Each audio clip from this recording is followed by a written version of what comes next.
wish I spent more time with this bass. It's easily my most pleasurable bass to play, but I'm at a crossroads with the fretless bass. Let me give you a quick background. I know I've talked about this before, but there's new people coming to this channel every day, and people are asking questions about my instruments, and I'm gonna be giving a little bit of a rig rundown, not in this video, but in a video coming up soon. I'm gonna go over all my gear, the history behind some of that gear, what I've sold off, what I have kept, of course. But this bass here, I've been through a lot for this bass, and I've said it before, I'm gonna say it again, and I've said that before, and I'm gonna say it again. This bass stays with me. We used to have this thing, I don't know if they still do it now, but it was called layaway. You would see something that you like. Let's just say it was something that was just a little bit out of your price range, but usually they'd have plenty of it. Like places like Kmart, they had layaway. But with music stuff, when you see something, I don't really care what anybody says. I think each and every instrument is one of a kind. I think they're a lot like human beings in a way. I mean, they have one set of fingerprints, if you want to look at it that way. It's a one of a kind thing. And when I saw this bass, I didn't know much about Padulla. I came into the store and I saw this bass sitting away from the other basses. It was kind of up high, so almost like if I were to prop it on this road case here, but it was sitting where you could get your hands on it. It wasn't locked up or anything like that, but it was sitting on a guitar stand, things that they would not do now, because that's really not a good idea to have something like this. The salesman at the store, I remember his name was Wes, he was pretty surprised that I took to it. I mean, at the time, I absolutely loved this color.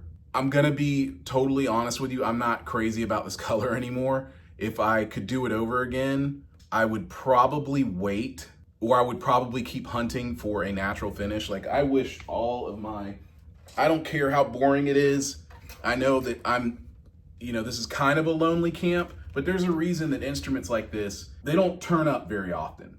If there's one thing I could change about this bass, it would be the color, the finish on it. I would definitely, even though it's beautiful, it's a beautiful paint job, I would much rather have it as a natural finish. Well, here's the funny thing.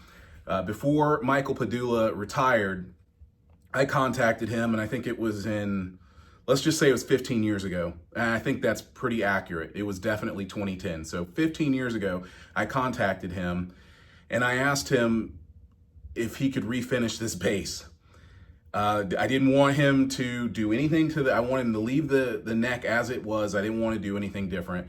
I just wanted a natural finish bass. The price quote that he gave me to do that was ridiculous. Like, it was so much money that at the time I would have been better off just buying another Padulla, which I could have done, but I didn't want to do that. I was being stubborn.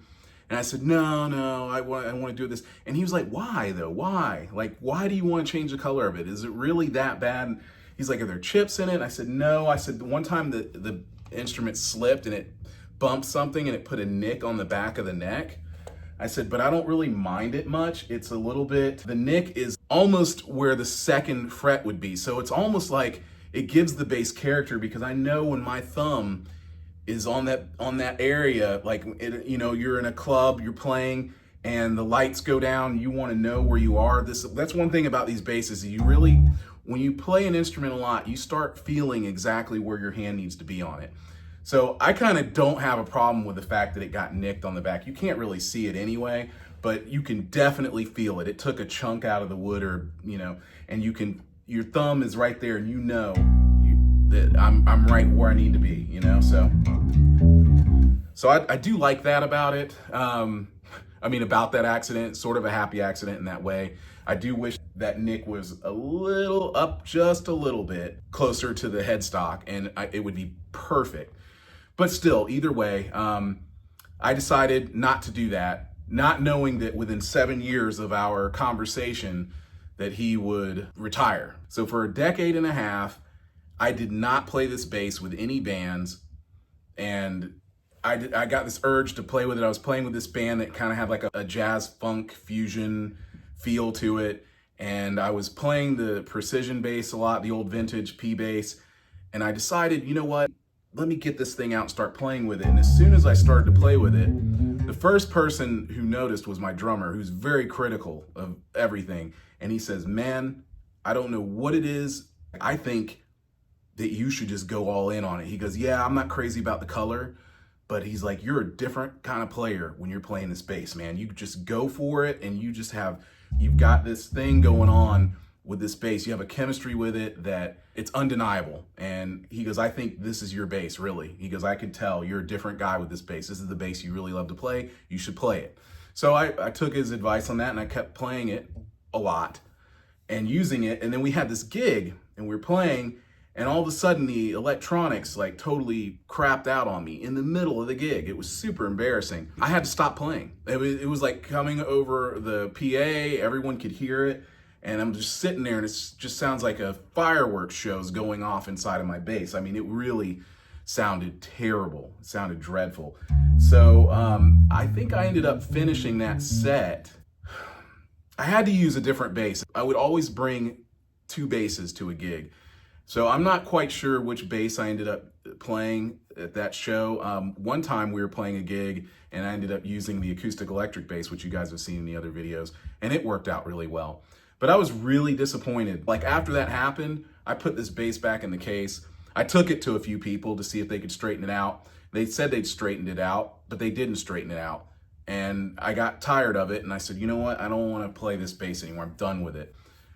Padulla has a very strange history, especially with the truss rods. Like, people have complained the truss rods in these basses tend to crap out.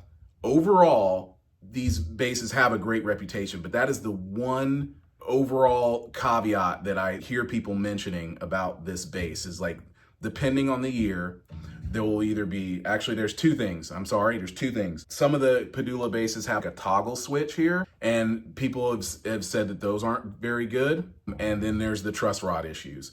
Now, like I said, if you are meticulous about taking care of these basses, then you shouldn't have that problem. But when they're in the used market, you really have to be careful. Now, I haven't turned this truss rod in a very long time. I do have this special tuning thing. It's like, you can order it online. It's like it's like a harp tuner or something weird like that. It has a special key that you use to tune it. Well, I'll show it to you. God, I'm trying to describe it to you guys, and I can just show it to you. Here it is. So this is how you adjust the truss rod in the Padulla. You go up here and you turn it, and here it is. That's what it looks like, okay? So if you lose this, like when you buy your Padulla, it has all this stuff in there. I am certain that mine did not have this when I bought it. I don't remember it having even the paperwork. And I've noticed that a lot of other people who are selling their Padullas, or they have them, they'll have all this paperwork. I didn't get all that paperwork. The only instruments that I have that have paperwork is my custom shop Fender Stratocaster, and my 2019 Fretless Music Man Stingray has everything with it. All the paperwork, the thing to adjust the truss rod, all that stuff. Everything is in there. Those are the only 2 instruments I own that I have all the paperwork for. Everything else I own is just kind of, whatever. You just got to figure it out. But anyway, my whole point with this is whenever I pull this bass out, I play this Fender Jazz a lot. As you guys know, I also play the Ibanez ATK a lot, of course the P bass. I kind of rotate through those 3 basses a lot, and I play those most of the time. But I crave, whenever I get on the Stingray Fretless, I love it, it's great. It's the bass you want if you're gonna stand up for hours gigging all night. It only weighs 7.5 pounds. The thing is super light. It's much lighter than this. This one's got a couple pounds on it, on that one. But there's just something about the neck of this bass. The best comparison for this neck would be the Fender Jazz bass. There's like something about the Fender Jazz bass and the Padulla Buzz bass, or even MVP. It doesn't matter, just their basses, the way the necks are made, they are perfect. They accommodate so many different fingering positions, like hand positioning, left hand positioning. And there's something about the right-handed striking on this thing. It's just where it needs to be. You watch people like Doug Johns. I mean, this guy, he's always playing a Padulla, but you just see there's like this comfort that you get into, like with this bass. Like, bear with me because I don't slap a lot, but this thing, as soon as you start slapping it, it just has this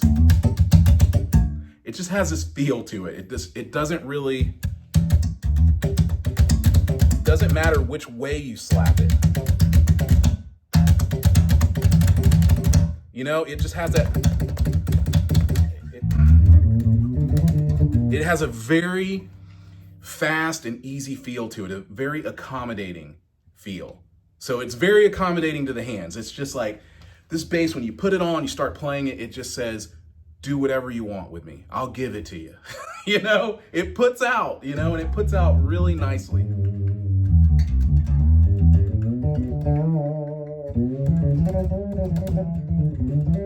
It just has this feel to it that I cannot deny.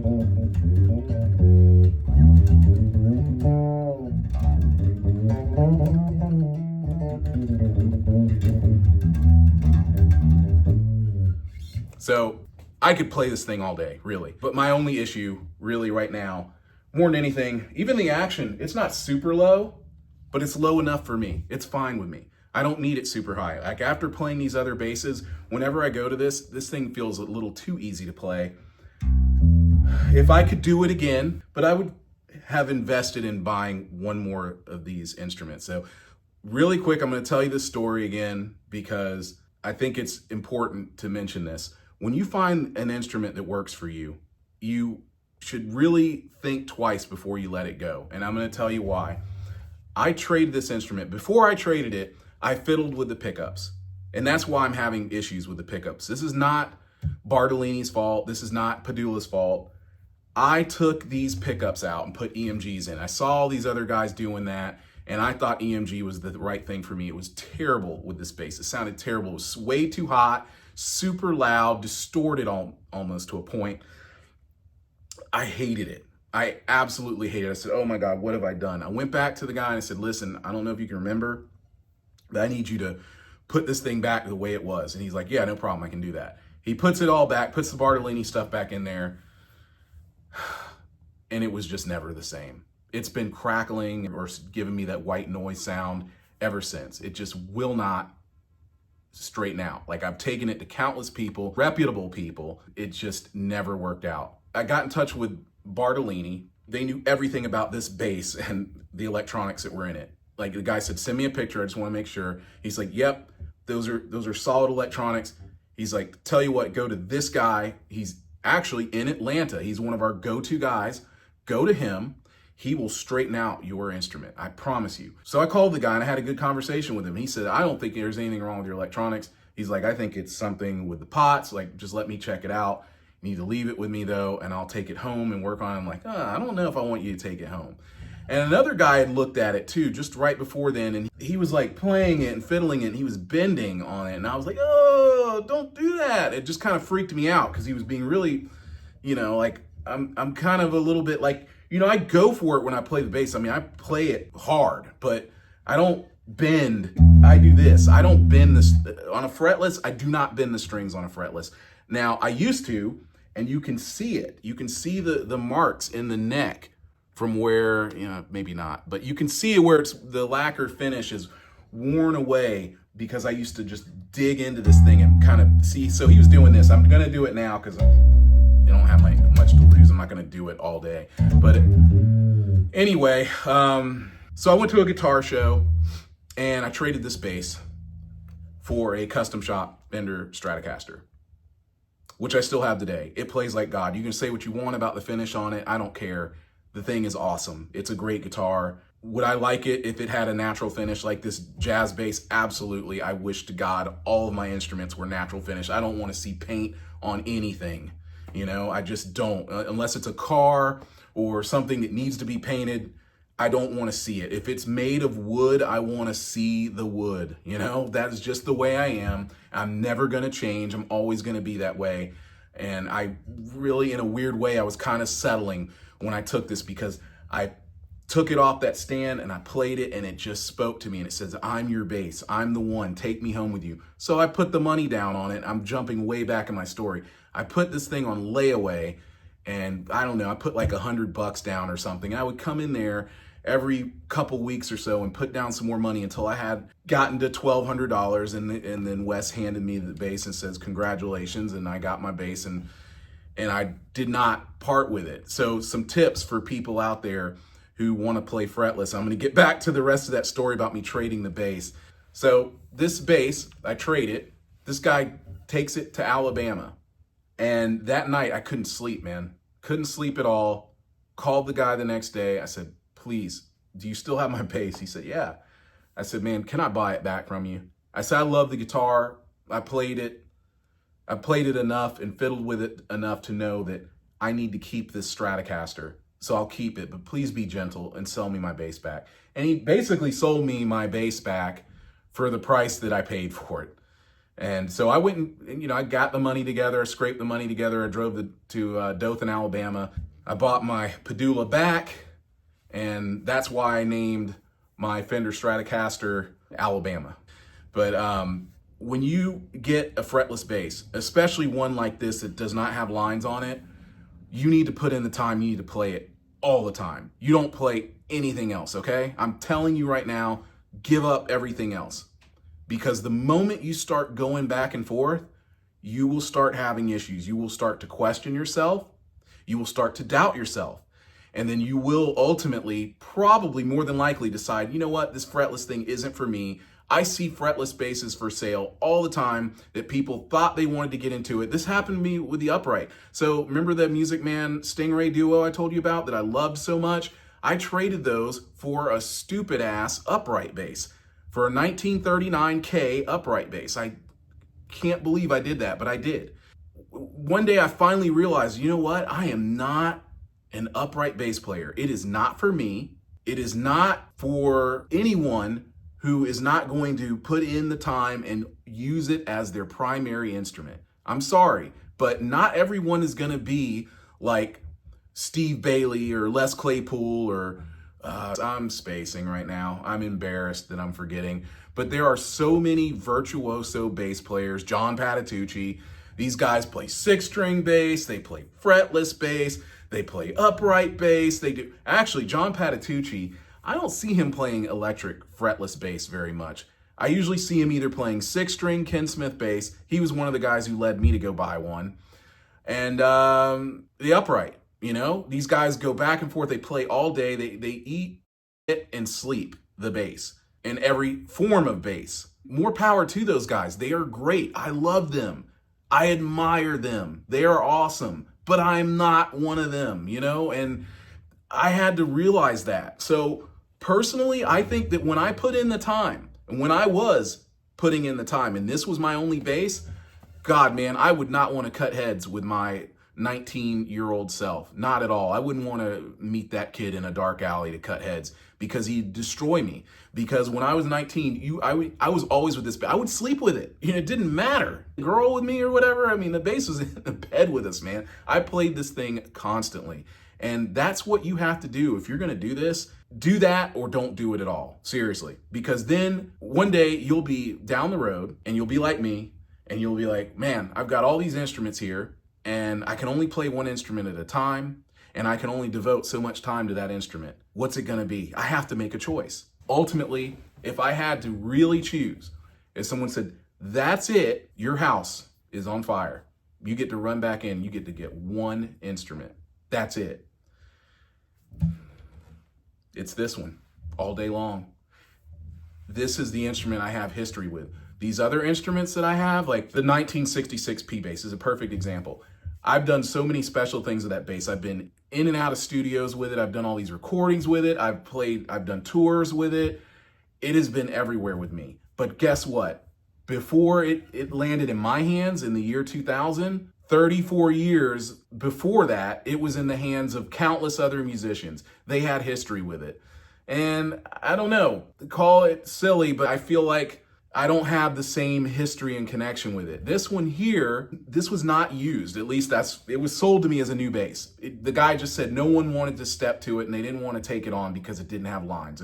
They were afraid. But this bass, I worked my ass off to get it and it was with me for a long time. It was with me on my very first ever studio session, which I did not do well with because, like I said, I was still getting to learn this bass and I started dividing my time and playing a Fender PJ bass. So that messed me up when I went in the studio with this. If I would have just been playing this all the time, I would have done much better in the studio the first time around with this bass. Anyway, if you've made it this far, I appreciate you watching the whole video. I'm gonna go ahead and make my point right now so that I can insert it and close this video out. This is something I keep seeing, whether it be in Talkbase or Reddit. People are always starting these threads and they're asking, should I play a fretless bass, or should I play a 6-string or 5-string or an upright? People are always talking about this stuff, and I don't know if anyone really tried to tell me when I was younger, but I really wish that someone would have come to me and said, man, listen, I'm gonna save you a lot of time and money. You need to find something that really works for you, and it works for you well. This is circling all the way back to my one bass to rule them all. You have to find that instrument that is the one instrument to rule them all for you. And you gotta stick with it, because the moment I started dividing all my time and trying to copy or emulate my heroes and play every type of bass known to man, I lost my way. And this instrument suffered more than any of my other instruments. This one truly suffered the most because I didn't stick to my guns. I lost who I was. I listened to other people who would get in my head and tell me, oh, you don't need to play this bass. You need to play a different bass. I should never listen to those people. I'm telling you, if you've got people in your camp who are telling you stuff like that right now, tell them to go pound sand and get an instrument that you love. If you already have it, stick with it. Tell all the other people to get lost. Do what you got to do. You don't see Tony Franklin playing fretted instruments. He's got his fretless bass, the fretless monster himself. He sticks to what he believes in. He doesn't do anything else. And you got to look at guys like him, because not every pro bassist is like Tony Franklin. You see some of these guys and they just stick with the same bass. Lee Gorman, Bow Wow Wow, that guy sticks with the same bass, man. He's always playing his wall bass. There's several guys like that. Those are the people that we need to pay attention to, those people. And these other guys, they'll be faithful to a particular instrument that we've talked about before on this channel, and then all of a sudden you'll see them playing something else. And you got to ask yourself, why did they do that? Why did they make that switch? Why do so many of these guys leave that instrument, I'm talking about the Rickenbacker, and go to something else and stick with it and ride it on out?